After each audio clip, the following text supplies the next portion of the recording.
Good morning, y'all. We are back with another edition of DNVR Rams Live. As always, I am your host, Justin Michael. Hope everybody is having a good week so far. It's a beautiful Wednesday morning in northern Colorado. We've got a fun show for you. We're going to be talking Neat Clifford and his rising draft stock. I think there's an outside chance that he goes in the lottery. I think it's pretty much affirmed at this point that he should be a top 20 pick. Weird stuff can happen. But I really do feel like he's got a solid chance to potentially play his way into the top 14 with a strong showing at the Combine in Chicago this week, as well as a couple of strong workouts. It only takes one or two teams being interested in you to really drive up your stock. I'm going to be joined by the very talented Tyler King of the Denver Gazette a little later on in the show. I'm going to pick his brain on all of this. He's a big hoops head, hosts a podcast on basketball in the Mountain Time Zone, does a great job on that, does a great job talking Nuggets and Rams and Buffs. He's all over the place. So I'm excited to pick his brain on all of that. We'll get into that here in about 20 minutes or so. I'll talk about Neek and kind of where he's projected in terms of some of the national mock drafts. I'll talk about some of the critiques I've seen regarding him as a pro prospect and just kind of my thoughts on him as a pro prospect, where I think he's going to really thrive, particularly early on in his career, where he maybe needs to refine some things, all of that fun stuff. At the beginning here, I don't know, man. I've talked about this a lot of late, just with experiencing some different sporting atmospheres from a professional side.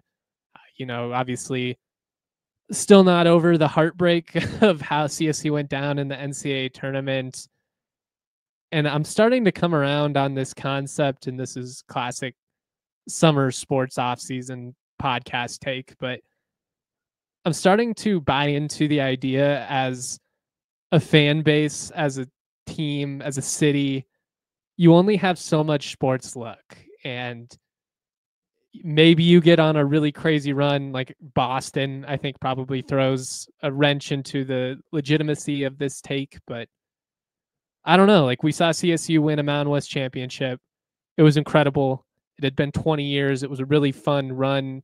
That combined with everything leading up to it, from the strong finish to the regular season and just the way that it played out and the way that really they thumped, three pretty good teams in Vegas. It was just an experience I'll never forget. I'm so thankful that I was able to be there for it in person, and then seeing CSU, win an NCAA tournament game. That was epic.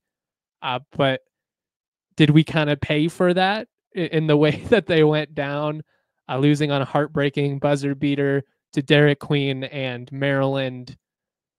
I don't know. Between that and then how the Avs lost to the Stars in Game 7, and now the way the Nuggets are seemingly going to go down, despite, I think, being the better team in the series for more, minutes than they haven't.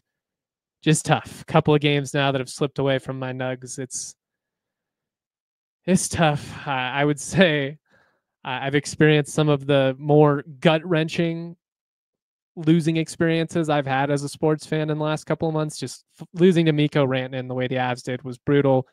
Derek Queen and the way he hit that buzzer beater in the tourney, I think that's probably tied with the 2004 Rocky Mountain Showdown, where Marcus Houston got tackled shy of the goal line in Boulder. A couple of times now where the Rams have had CU on the football side on the ropes in Boulder with a chance to pull off the upset and found ways to lose. Obviously, the first matchup between Norvell and Dion, very eerily similar, where you're in a position to win and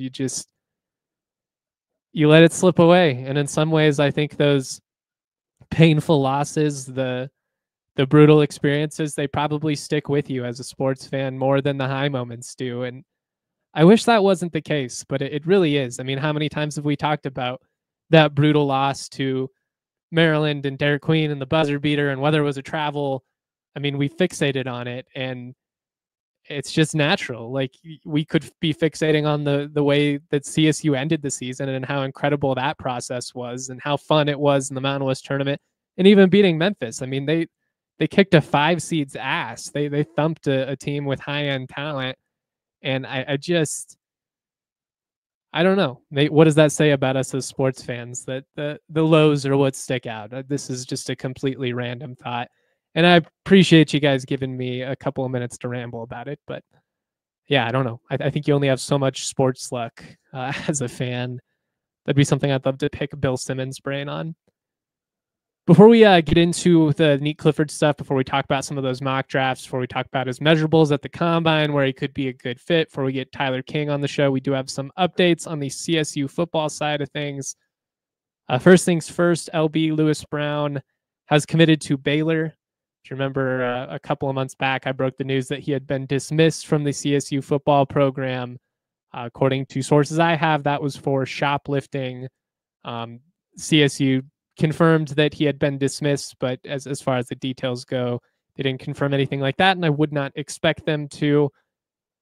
He's an incredibly talented player. He would have been wide receiver 1 in the offense, and I think his loss is going to be significant. I think it's something that will be felt, and it's a bummer because I've talked about it a lot, but I really feel like one of the things that's hurt Braden Fowler-Nicolosi from a success standpoint is the lack of continuity that he's had with his wide receiver 1 within this offense, just due to transfers and injury stuff with Torrey Horton. It's just kind of been a revolving door. I felt like having someone who you had already played with and had that established chemistry with would have been big for him going into the year. I do like the receiving core that they have, and I talked about this with Kevin Lytle last week. And he made some great points about how it'll probably be more of a collective effort than an offense that's completely centered around one guy, like it was essentially intended to be with Torrey Horton. But definitely a big loss. We'll see whether or not he's able to stay out of his own way. I mean, frankly, he's had to be babysat since he was a freshman. It's been an issue. They knew it was an issue even bringing him back. And I in particular feel like the departure of Chad Savage, that was not going to be a great situation with Lewis Brown. I just felt like he did a good job of kind of reining him in and keeping him in check and doing the right things and all that. And, honestly, I'm rooting for LB. I hope he figures it out, and I hope that he goes on to Baylor, stays out of trouble, has a big season, and goes on to the NFL, because he has NFL capabilities. He's good enough to play. But the only reason I'm even addressing this is because I know if that scenario happens, there's going to be a lot of, well, what about and what ifs from the fan base. And fair, I get it. He's very talented. If he goes on to put up big numbers, it's going to sting a little bit, knowing that he could have done that for CSU. Regardless of how it plays out, he could win the Heisman. I support what CSU did from a cultural standpoint. And I just feel like when you start putting players above everybody else, when you start having rules for some but not for all, it can put you in a tricky situation. Now, don't get me wrong, I'm not oblivious. Coaches are always going to be a little bit more lenient with guys that can truly play.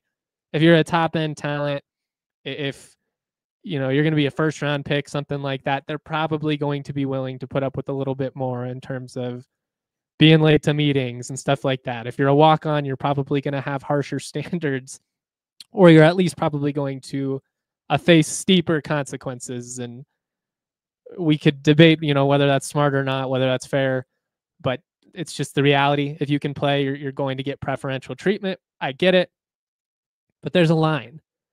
And when you start crossing that line, and I've seen it happen, it can be detrimental to the culture you have within your program. And, like, I think back to the Bobo era in particular, and I think Bobo's a brilliant offensive play caller. I think he had some really unfortunate luck early on in his tenure that really drastically shifted the course of what his tenure could have been. But I also think he made some critical mistakes late in his tenure, like 2018 on, where guys like Preston Williams and even some other great players who I mostly have good things to say about, but were not following the rules. And that locker room broke. When you have rules for 99% of the roster and this one guy is able to slack off, this one guy's able to get in trouble and there's no repercussions, it's hard to get these guys to buy into what you're selling. It's hard to get people to be willing to sacrifice and grind and do all the things that come with being a D1 football player, which isn't easy. And that takes collective buy-in, but there has to be some form of accountability. And this wasn't the only incident with LB in terms of being a headache for the program and putting his future in jeopardy. And like, I'm not trying to sit here and chastise him or anything like that. Like, I think, again, he's very talented, could potentially be an NFL receiver someday if he can just stay out of his own way. But while it stings to potentially have somebody go on to like a P4 program, and we'll see what he ultimately does. But if he were to have the success, I know how the fan base would react. And while I would understand the frustration, I'm telling you, this was a decision that I can get behind and I can support just from a fundamental standpoint. And I think there have to be some types of standards. All right. Let's get into the latest transfer edition for CSU football. Then we'll pivot. We'll talk hoops. We'll talk Nick Clifford as draft stock, and then Tyler King will join the show, which I'm really looking forward to. If you missed it a couple of days ago, Jeremy Naborn committed to CSU, 6'3", 220-pound outside linebacker from Fullerton College, began his career at Alabama State, but spent the last 2 years at Fullerton. He's an older player. He graduated from Centennial High School in 2021, was a wide receiver and defensive back initially. From some of what I've gathered, and it's been kind of hard piecing together some of the information on him and his whole collegiate timeline. But it seems like he had pretty significant interest as a wide receiver, posting about interest from like Oregon and USC and Oklahoma State. I'm not 100% sure what ultimately led him to landing at Alabama State and then Fullerton College, because you can see from an athletic standpoint, he passes the eye test. Now, I think it would be unfair of me to speculate because there's a million different things that could have been the root of that, from academics to off the field stuff. Like, there's who knows.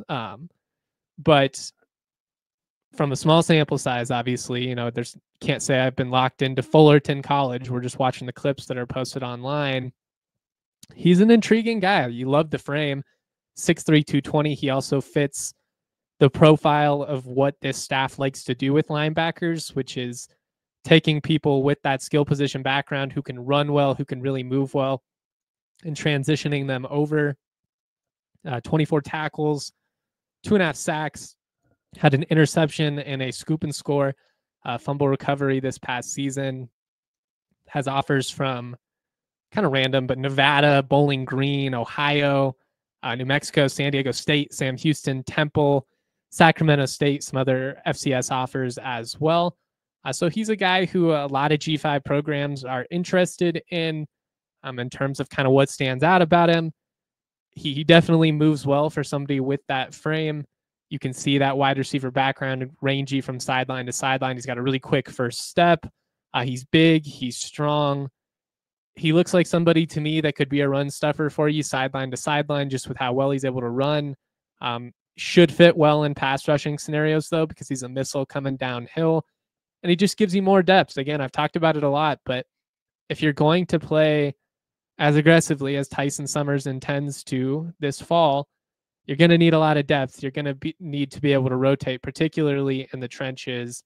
And I was pretty worried about it about a month ago, just the lack of depth they had at edge rusher. You like the guys they had. There just wasn't a ton of depth there. I really like what they've done in the portal in terms of addressing positions of need, adding to depth in that front seven, particularly at edge rusher, outside linebacker. They went out and got a kicker, which was a big need. I've been really impressed with how the staff has been able to make the best out of what was looking like a rough situation, in like December, January. You lose a couple of guys that are projected starters, everybody's panicking. But I really like what the staff is doing. And Neighborn, again, kind of a untraditional path, but I think he could potentially be a nice steal for you. Again, we'll have to see like how much he ultimately plays. Maybe he's just a depth guy, but athletically, you like what you see, and you could see particularly in some scenarios where you're trying to overwhelm teams with just speed off the edge. Him and Evans together, I like what that could potentially look like. So a nice commitment, nice job from the staff doing a good job of filling those key needs this offseason. We're going to transition into hoops here. We're going to talk Neat Clifford. We're going to take a quick breather, though, and pay the bills. Whether on the road or at home or somewhere in between, First Bank makes banking easy, convenient, and secure. Their mobile banking app allows you to check balances, pay friends, and manage your money anytime, anywhere. And here's the best part. Open a new First Bank checking account and you could earn $300. First Bank is all about helping you stay on track. Their tools make it simple to stay in control of your finances without the hassle. No matter where life takes you, First Bank gives you the freedom to bank how and when it works for you. So if you're ready for better banking and the chance to earn a little extra, head to efirstbank.com/bonus. That's efirstbank.com/bonus to open your account. Bank how you want, when you want with First Bank. Certain restrictions and requirements apply. Member FDIC. All right. I also want to talk to you about Empire today. Just like your favorite team needs a home court, home ice, home field advantage, Empire today can help you get it in your home. You want to work with somebody who's going to give you the right tools to succeed, who's going to help you create the environment that you desire. Empire has knowledgeable people.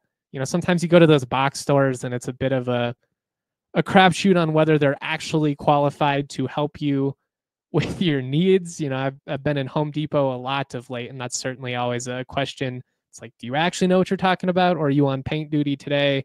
You're going to be on flooring tomorrow and then light switches next week. Like, how helpful are you? Should I just Google this? With Empire, their people are knowledgeable. And what's great about Empire is they're not trying to overwhelm you with 8 million choices and substitutes. It's not going down aisle and aisle and just looking at 8 million things you don't need. The flooring that they show you, it's the best of the best. They're not trying to sell you flooring they wouldn't put in their own home. You get clear and upfront, all-inclusive pricing, plus you can schedule installation as soon as the next day. Schedule a free in-home estimate today because some things are just better at home. DNVR listeners can get a $350 discount when using the promo code DNVR. You heard that right, a $350 discount with that code DNVR. Restrictions to apply. Visit Empire today/DNVR for full details. Shout out to Alyssa, our producer behind the scenes, making all of this possible. I kept her on her toes there, doing the ads in the incorrect order. So much love to her for adjusting on the fly. Shout out to everybody that's watching live with us on YouTube. If you wouldn't mind giving us thumbs up, comment in the Toyota chat, all that fun stuff. I'll get to as many as I possibly can. We'll be joined by Tyler King here pretty shortly. If you missed it, the combine began this week out in Chicago. Neek's measurables 6'5" barefoot. That means he is a legit 6'6" in shoes, which obviously he'll always be wearing shoes on the basketball court.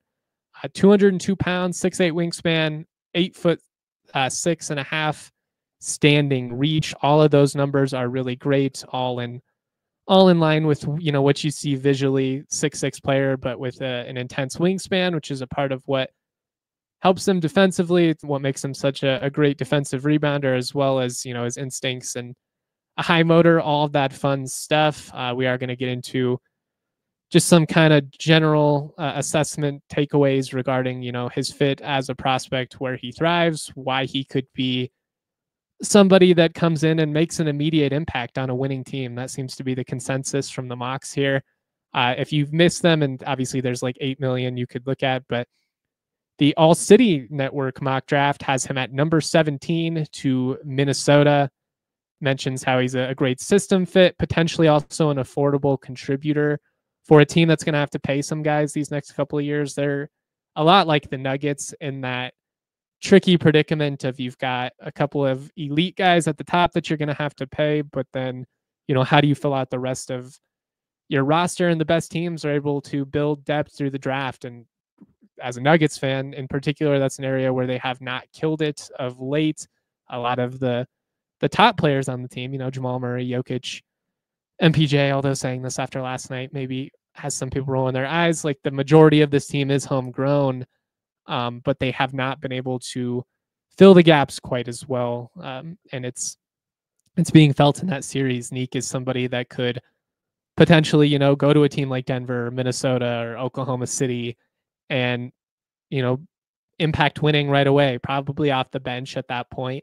But I would love that. I would love if he landed in a competitive atmosphere in a place where he'll just get to lean on his strengths and not in a situation like Roddy has had with some of these teams where it's just rough. Now, I think Neek's a better NBA prospect just from his length and versatility defensively, being able to switch 1 through 5. I think he'll be a more natural fit in the modern NBA. Roddy, kind of a tweener. If he was 2 inches taller, it would make such a big difference for him. But Minnesota, like, as much as I would hate that as a Nuggets fan, that feels like a really good fit for him. I could talk myself into rocking a throwback like KG era Timberwolves Neek Clifford jersey, the black one with the trees. Those are pretty sharp. Although after the way the Nuggets went down to them last year, that'd be a little tough for me. I'm like thankful Trey McBride's on Arizona, and not the Chiefs or something like that, a team I'd have to root against. Sports Illustrated also has Neek going 17th to Minnesota, so it seems like some of the experts agree he would be a good fit in their system. They mention this is my good friend Kevin Sweeney, who we will have on the show probably in the next couple of days here. He's at the Combine, so we'll see how his schedule is going.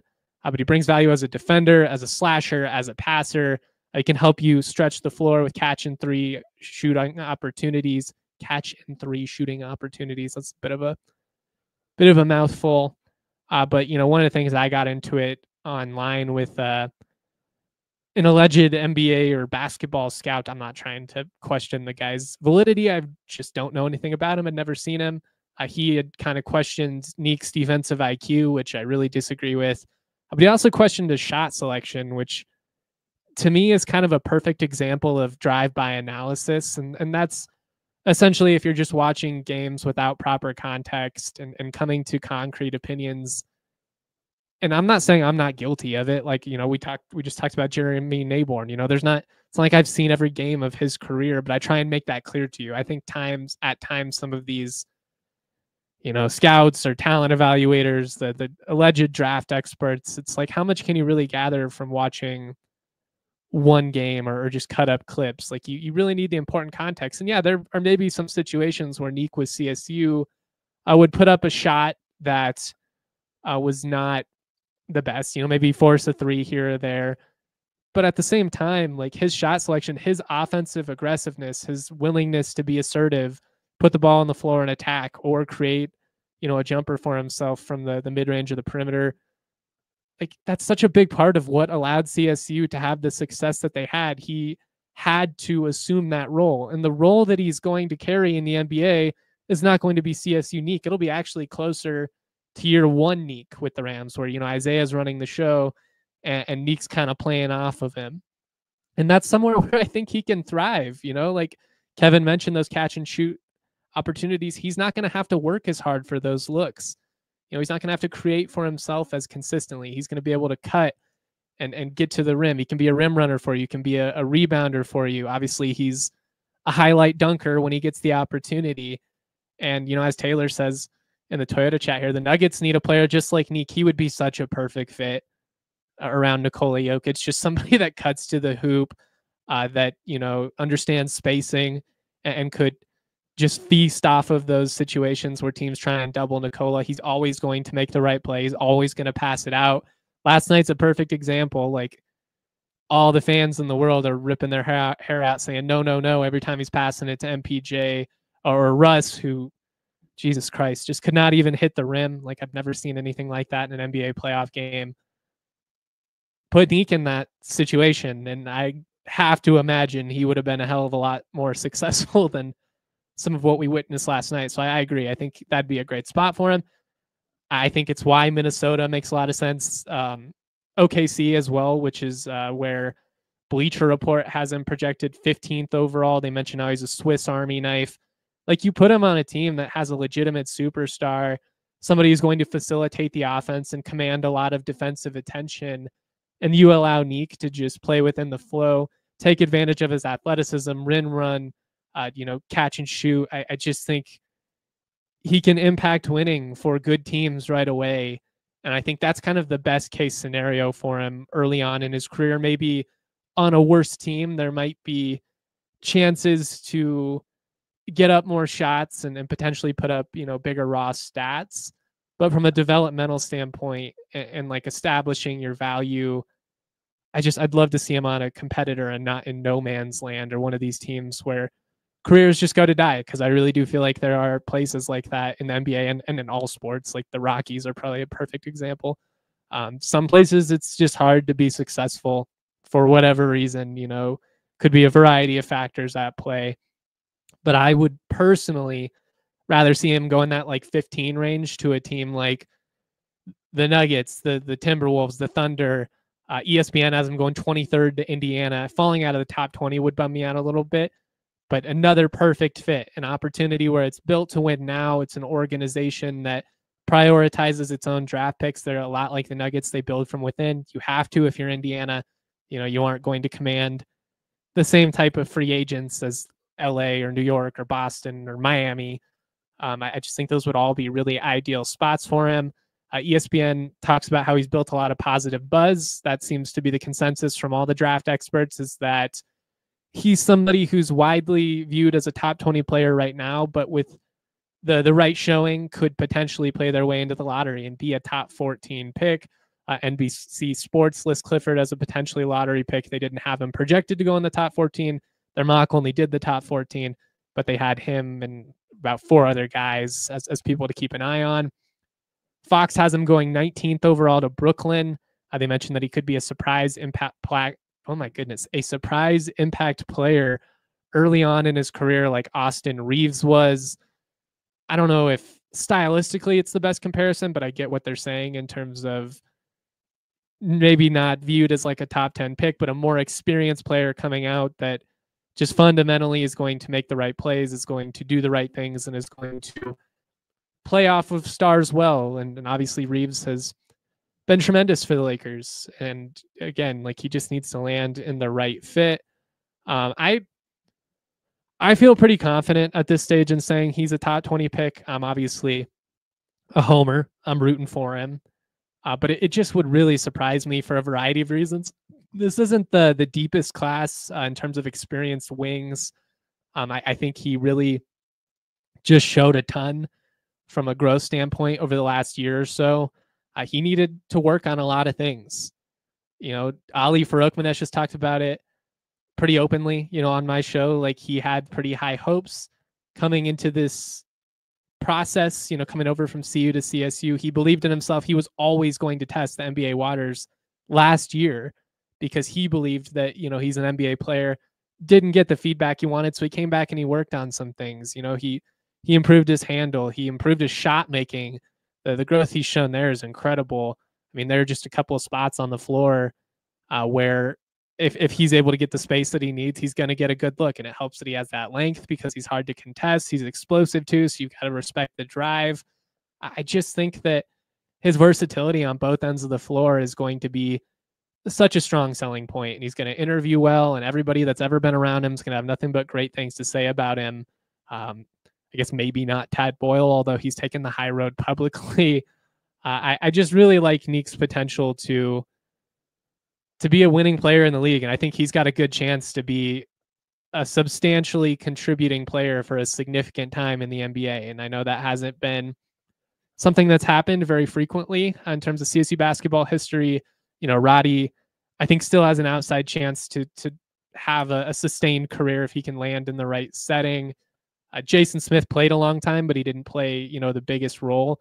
I think Neek has the opportunity to be somebody that's just like a very standard name in the league that you would know, like maybe this is a high ceiling or a high standard to go for right off the bat, but like somebody like Derek White with the Celtics, like I don't think anybody thought he would have the NBA career that he has had. But if you watch that dude play in college, you could just tell he's a freaky athlete and he's got a high IQ. And I would say very similar things about Neek, and I just really like his potential to be an impact player at the next level. We're going to get Tyler King on the show here. Let's shout out a couple of partners, and I'm going to pick his brain on all of this fun stuff. Mando is a men's deodorant brand that's hyper-focused on keeping every aspect of a man's body smelling fresh and clean. They really do mean every aspect. This isn't just your standard underarm deodorant. We're talking your pits, your balls, your butt, your grundle. Grundle makes me laugh every time. They've got scents geared towards men with options like bourbon leather, Cloverwoods, Mount Fuji, my personal favorite. Pro Sport is great as well. It's the smelly season, y'all. And you got a deodorant up. You got a Mando up. And just do right by everybody around you. I'll tell you, being on airplanes so much over the last month and being around some fairly smelly individuals, it's just amazing to me how many people think, yeah, I'm good. I promise you you're not. Like, even if you think you are, layer up a little bit more. I'm a big sweater, so I'm not on my high horse here, but I take the proper precautions. And Mando was created by a doctor who saw firsthand how normal BO was being misdiagnosed, mistreated. With Mando's starter pack, it's perfect for new customers. Comes with solid stick deodorant, cream tube deodorant as well, plus 2 free products of your choice, like mini body wash and deodorant wipes. You're going to get free shipping. As a special offer for our listeners, new customers get a $5 off their starter pack with our exclusive code that equates to over 40% off your starter pack. Use the code DNVR at shopmando.com. That's shopmando.com. Please support our show and tell them we sent you. Smell fresher, stay drier, boost your confidence from head to toe with Mando. Coors Light, longtime partner. You know the drill. They encourage you to choose a chill state of mind and to never lose your chill. Life's going to test you. It just is. Whether it's airport delays, my air conditioning's not working at the moment in our new house. Like there are things that are going to come up and they're going to test you. And you've got to learn how to deal with those so that you don't lose your chill. I've found that, getting exercise is a great way to kind of maintain stress levels, keep it at bay. Doing yard work, I don't know, there's just something about being in the sun, getting your sweat on and interacting with nature that I think just is great. And then plus like the sense of accomplishment, the sense of pride that comes with, doing a great job there. Then you kick back, you crack open an ice cold Coors Light. There's just something about that vibe when the mountains turn blue. Glass bottle sitting there, that's as Colorado as it gets. When the mountains turn blue, it's as cold as the Rockies. Coors Light is cold lagered, cold filtered, and cold packaged for a smooth finish. Make the most out of the times you choose chill. Choose Coors Light. Get Coors Light delivered straight to your door. Visit CoorsLight.com/DNVR. Celebrate responsibly. Coors Brewing Company, Golden, Colorado. All right, I think we've got him backstage here. So I want to shout out my good friend Tyler King of the Denver Gazette. Appreciate you, man. Thanks for coming on the show. Yeah, absolutely. Anytime. I wanted to pick your brain on Neek. If we have time, I'll ask you some general CSU questions as well. Nothing you needed to prep for, don't worry, or anything like that. But I wanted to get you on here because, like myself, you're just a big basketball fan. You watch a lot of college basketball. You're covering the Nuggets in the playoffs. You're somebody who has a great perspective of how this all works. And there's some nuance to the draft process. Like, it's not just as simple as, look, big stats, or he was an all-conference player, or somebody like Walter Clayton Jr. from Florida, who, like, if all you did was watch the NCAA tournament, you'd probably be like, well, he's a top 5 pick, right? Like, this guy's balling. You know how it works, though. And so I guess I'll lead with that. Am I crazy for thinking that Neek could potentially be a top 10 pick if he rises high enough at the combine? I don't know if he'll get that high, even if I believe in him. I think the back end of the lottery is maybe like his ceiling. It just seems like guys like Neek aren't typically risers at this point in the process. You see a guy like another guy I'm really high on in the draft process, and the guy I watched a lot is Carter Bryant from Arizona, who's a very similar kind of like athletic profile to Neek. Did not really start this past year for Arizona as a freshman, but really came on strong late, showing a lot of defensive prowess. He's a guy that I keep like seeing sneak up into the back half of the top 10 on some mock drafts. He isn't even officially like fully declared. He's, kind of just going through the process and waiting whether or not he wants to come back to school or stay on the draft. But guys like Neek, the older guys, it really has to take something special for them to rise up draft boards. At this time of the year, it's guys like Carter Bryant who didn't play a huge role last year for a team like Arizona, but have like the recruiting profile, the athletic profile, and are just generally younger. That's just kind of how it works at this point of the draft process. But I do think Neek has been rising the last couple weeks as people have really put on the tape. That's been the most impressive thing, I think, more than anything. It doesn't really matter what he does at the combine. His measurables were solid and kind of what I expected. So I do think there could be a team maybe at the end of the lottery that sees an instant plug and play guy and wants to pull the trigger there. But I think more likely is late teens, early 20s at this point for Neek. Yeah, I'm with you. Like I said earlier, I feel pretty confident in saying he'll be a top 20 pick. Weird stuff could happen. He could fall to early 20s, something like that. But it feels like that's pretty firmly where he's projected, is in that 15 to 20 range, give or take a couple of spots. And I like that. And you mentioned age being a factor earlier. If you're going to nitpick, that'd probably be the thing you would point to as a 5th-year college guy. He is a little bit older, but I also think that's exactly what's going to make him attractive, particularly if he were to fall out of the lottery and you're in that 15 to 20 range where you've got teams like Oklahoma City and the Timberwolves and like the Pacers in the range. I think Neek can be somebody that impacts winning day one. I would like to see him land somewhere where there's structure and they can just lean on what he does well, like be a rim runner, catch and shoot threes, defensive rebounder, and not in a situation, and I can't even think of a team off the top of my head, but like there are just spots where maybe he's going to put up bigger stats, but is that going to be what's best for him in the long term and like the progression of his career? Yeah, I mean, he does feel like a guy that you could imagine playing in the playoffs next season, despite how rare it is that rookies really ever make an impact in the playoffs. Usually it's year 2 at a minimum for guys, even for older guys. But I do think Neek is a guy that you, like you said, could see on the Thunder or the Wolves, or even a team like the Heat. I think they have the 20th pick. Like someone like that would be cool to see him land in the same organization as Isaiah. But I think he does have a chance to impact winning in a similar way that we saw in year 1 at CSU, not being a guy that is asked to do a ton on-ball stuff, but can do that when it swings his way, and just really leans into all the stuff that I always believed would get him to the NBA, which is his athleticism, his rebounding, and his on-ball defense.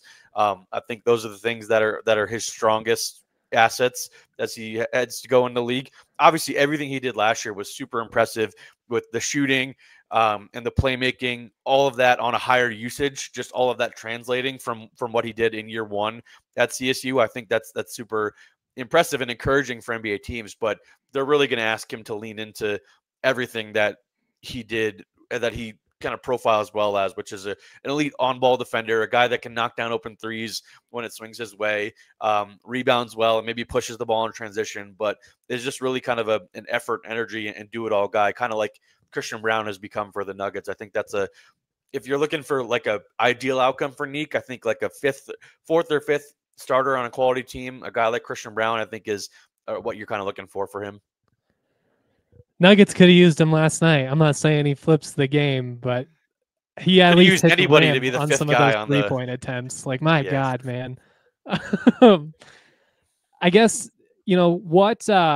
what might hold him back? What could potentially, if he were to go, I say he's comfortably a top 20 pick, but let's say he were to fall late in the first round. I don't think he's going to fall out of the first round, but why might he go later than CSU fans would anticipate?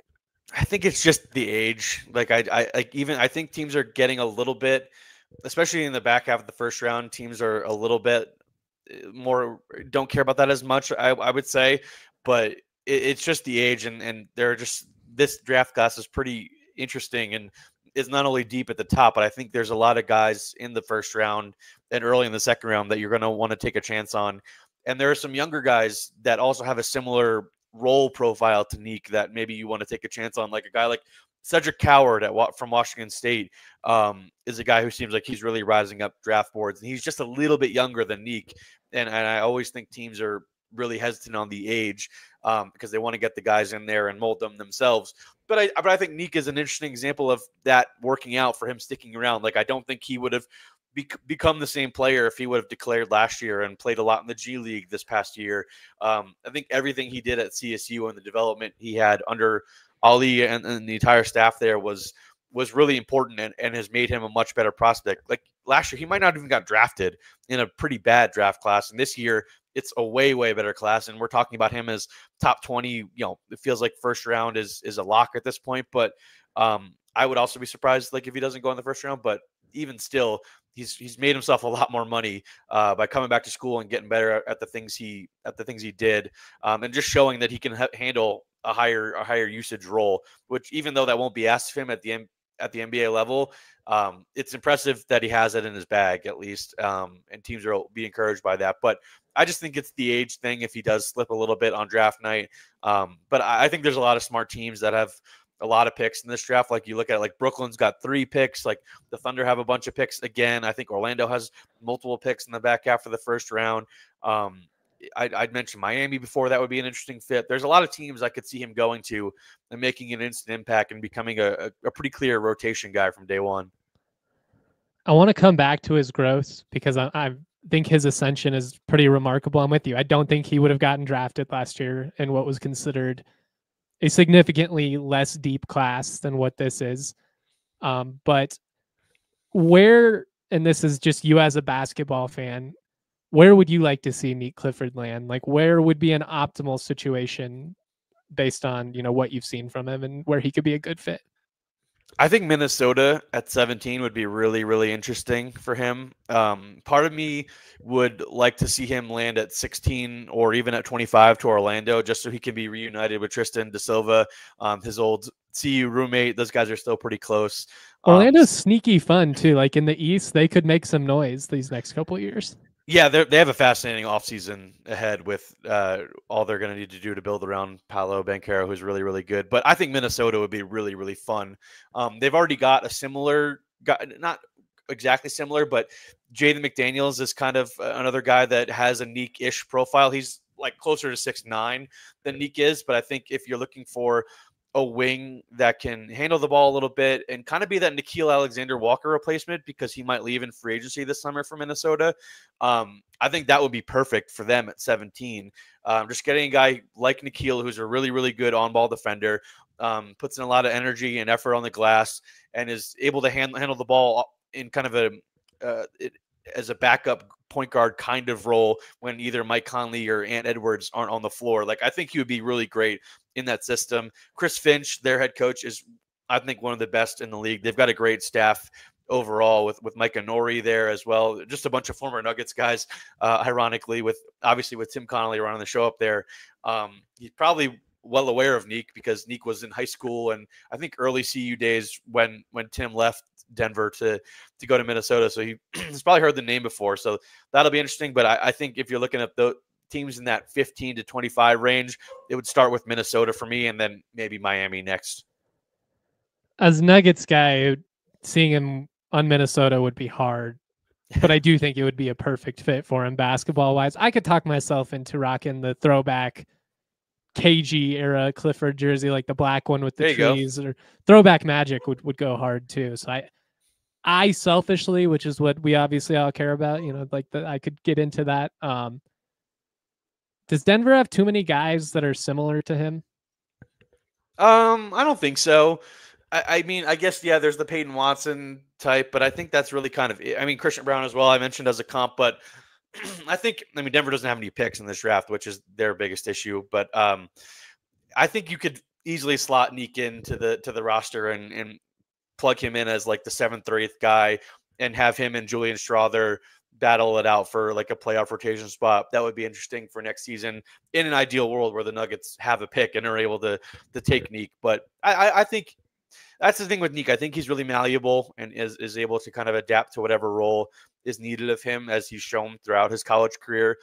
Even if I do think that 3-and-D role is the most ideal for him, and just kind of being that energy guy on the glass, like I said.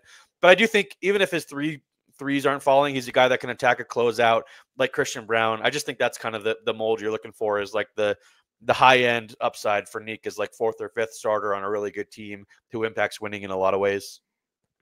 We've talked about this a little bit before, just in terms of seeing Nick come out of his shell and like from a confidence standpoint, where he was at this year versus where he was at his last year in Boulder. It's night and day. Yeah. Where do you feel like he made the biggest leap as a player, though, coming from CU to CSU? It's got to be the playmaking, because I always saw the 3-and-D stuff at CU. And like I've told you this before off camera, like I remember covering because I obviously cover the Buffs as well as the Rams. And I remember watching the team with both Tristan and KJ Simpson, and Nick was on that team as well his last year. And I thought Nick had the best NBA potential on the roster. Like I kind of quickly said that as soon as I started covering the Buffs. Like you see some of the memorable one against USC, I'll always remember. I think it was during his sophomore year. He had a ridiculous transition dunk where he dunked on a guy. A pretty good one against CSU too on Cartier. Yeah, that's true. He had plenty of those during his time in Boulder, and that was kind of the highlight of all of his offensive stuff. But I think going from a guy that in his last year really had no plan when he got the ball on the perimeter and just was not sure of himself, whether it was, being told to shoot or being told not to shoot, all that kind of stuff. Going from that to the guy we saw against Maryland in the NCAA tournament a couple months ago, where he's just, the usage is in the 30s and he's making plays for people, and he's, even if his shot's not falling, he's creating off the dribble for himself, getting to spots that he knows he's comfortable. Like that kind of growth is something I didn't really even expect, even if I was confident in the move to CSU being a good one for him. I just didn't expect him becoming a guy like one of the better players in the NCAA tournament and a guy you could really build an offense around. So that's probably the most impressive thing. Like I mentioned, all of the kind of the underlying statistics kind of staying around the same from year to year, from his first year at CSU to his second year, despite the usage going way through the roof. That's probably the most impressive part, and it's just got to be the playmaking. You got a few more minutes to stick around with us? Yeah, of course. All right, let me shout out a couple of our partners real quick, and then I'll pick your brain on a couple of other things here. Trucks have always been a part of Toyota's DNA. For generations, Toyota's built durable legends destined for greatness and perfect for Colorado. Whether you're conquering off-road trails or hauling the weight of the world, there's a Toyota truck that's just right for you, like the all-new 2024 Tacoma or the Land Cruiser. Toyota has 17 models with available all-wheel drive or four-wheel drive, like the Epic 4Runner. They also offer more low and zero-emission vehicles combined than any other automaker to give customers numerous choices to reduce that carbon footprint. Toyota is a proud partner of CSU Athletics and the official vehicle of DNVR. Toyota, let's go places. DNVR Rams is brought to you by UC Health, where more athletes go than any other Colorado provider. Look, I'm constantly trying to find ways to improve my own health, and it's a struggle occasionally, especially with this chaotic work schedule. Not going to sit here and act like I had the best diet while, living in airports and going back and forth between Denver and Dallas. But now that I'm back, trying to do the little things, trying to walk the dog a little bit more, even yard work, like just getting that heart moving, doing the little things to try and live extraordinary. Learn more about living like there is a tomorrow. Go to uchealth.org for more info. UC Health, live extraordinary. All right. I want to talk to you just a little bit here about CSU as a whole, just kind of what your thoughts are on the program moving forward. One of the things I've talked a lot about is it takes time to build a program into, say, a San Diego State, and you look at what they did early on in the process, and it was very similar to like early CSU. And eventually you start making the tournament, and then the expectation becomes, not just making the tournament, but maybe we can make the second weekend and all of that. But it takes time and it takes continuity.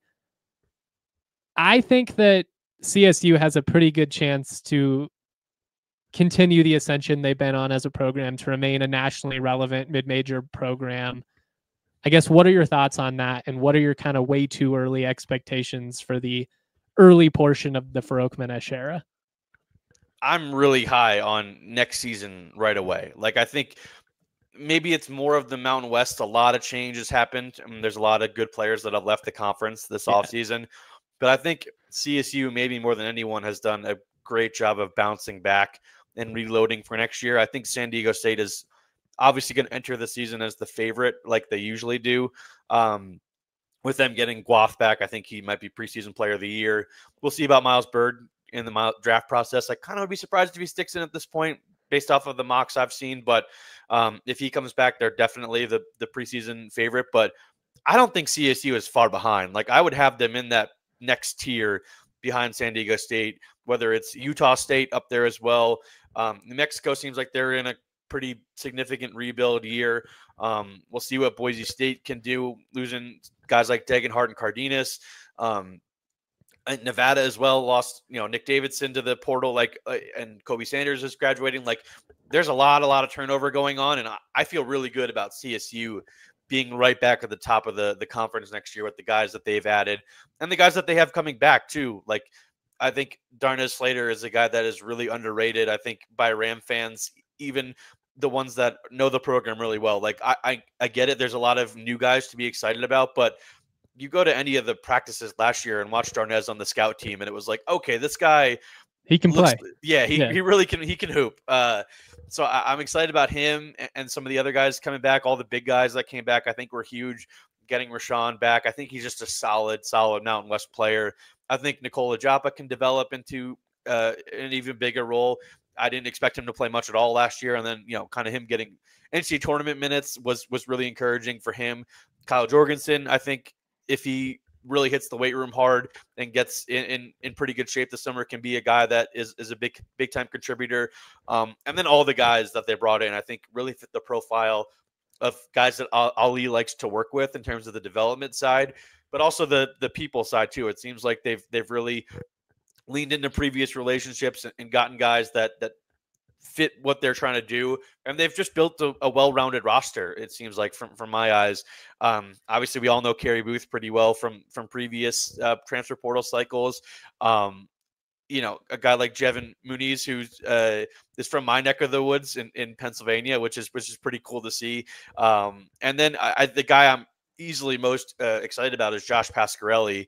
I think he's a bucket, man. Yeah, I think could easily be the Rams' best player and probably the leading scorer next season. And the fact that you have that guy for multiple years, barring he doesn't transfer next year, and level up, I think he's a guy that could really make an impact for multiple years in Fort Collins. So a lot to be encouraged about. And I think there's plenty of reason to be excited that this continues. And obviously San Diego State is the mold. Like, Steve Fisher is there forever, builds a great program, and now look what Dutch has done in the last decade or so since he took over, just kind of take it to the next level. Obviously Nico wasn't here for as long as Steve was at San Diego State, but now Ali kind of being the guy that was groomed to take over gets his chance. And I think the Rams are just going to continue, like you said, becoming one of the more household mid-major programs that is competing for at the top of the Mountain West. And then, obviously that gets you in the NCAA tournament conversation pretty much every year. So I think that should be the expectation, because I think this coaching staff has that expectation of themselves. And I think they're working for that. I'm with you. I'm pretty optimistic going into this year. It's a lot of new pieces, and it wouldn't surprise me if, very similarly to this past year, hopefully not quite as dramatic, but you have some struggles in the non-conference slate, and come, mid-February, you're a hell of a lot more dangerous than you are in Thanksgiving. But I think they got versatile guys that are going to potentially be able to translate a variety of different roles. I think they got guys that have proven that they can create for themselves and be elite scorers in pretty tough situations. And now you put them in a system that incentivizes sharing the basketball, and maybe, somebody like Pasquarelli, you get him some catch and shoot opportunities instead of, him trying to ISO and beat two guys by himself like he had to a lot of time at Marist. But I'm really excited about the trajectory here. NCAA tournament within the first 2 years. That's got to be the hope, right? Yeah, I think I really don't think it's an out there possibility next year either. Like if you're the second best team in the Mountain West, like we've seen the Mountain West get at least 3 bids the last couple years. Like you said, you don't want as dramatic of a bad start and then leading into you kind of want to be a little bit steadier. And I don't think this team just profiles as having the highest potential that last year's team did, where they like deserve to be in the Sweet 16, to be honest with you. But I do think NCAA tournament team is going to be the goal every year going forward for this group. I mean, it's going to depend so much on if rules are changing and how much turnover or there is, and if that kind of scales back a little bit.